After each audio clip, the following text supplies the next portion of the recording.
Pen இந்த வீடியோவில் நம்ம வந்து பென்சைல் ஆல்கஹாலை எப்படி வந்து பென்சாயிக் ஆசிட்டை நம்ம வந்து கன்வெர்ட் பண்ணலாம்னு பார்க்க போகிறோம். ஓகே, ஃபர்ஸ்ட் நம்ம வந்து பென்சைல் ஆல்கஹாலோட ஸ்ட்ரக்சர் நம்ம வந்து ட்ரா பண்ணிப்போம்.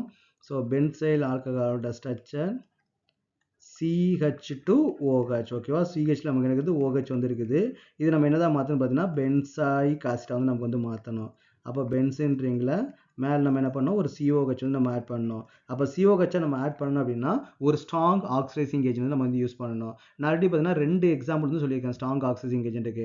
ஒன்று K1O4, இன்னொன்று K2Cr2O7. போன கேஸில் நம்ம வந்து K1O4 வந்து யூஸ் பண்ணோம். அதனால் இங்கே நான் என்ன பண்ணால் K2Cr2O7 வந்து நான் யூஸ் பண்ணுறேன். ஓகேவா, இல்லை இந்த ரியாக்ஷனுக்கு K2Cr2O7 தான் யூஸ் பண்ணணும், அந்த ரியாக்ஷனுக்கு K1O4 தான் யூஸ் பண்ணணும் அப்படின்னு கிடையாது. நீங்கள் இங்கே K1O4 யூஸ் பண்ணலாம், இல்லை K2Cr2O7 யூஸ் பண்ணலாம். ஏதாவது ஒன்று வந்து யூஸ் பண்ணுங்கள். நான் ரெண்டையும் இங்கே எழுதி வச்சேன்னா எல்லாருமே ரெண்டையும் கொண்டு அந்த ஈக்குவேஷன் வந்து எழுதி வைக்கிறீங்க, அது வந்து அப்படி தப்பு இல்லையா? அதனால் ஏதாவது ஒன்று K1O4 வந்து யூஸ் பண்ணலாம், அப்படி இல்லைன்னா K2Cr2O7 வந்து யூஸ் பண்ணலாம், ஏதாவது ஒன்று வந்து யூஸ் பண்ணலாம். இல்லை சப்போஸ் வந்து பார்த்தீங்கன்னா MnO2 நமக்கு வந்து ஆக்சிடைசிங் ஏஜென்ட் தான் இல்லையா? இப்போ இதே நம்ம வந்து பென்சில் ஆல்கஹால் வந்து எடுத்துக்கிறோம், CH2OH வந்து நம்ம எடுத்துக்கிறோம்.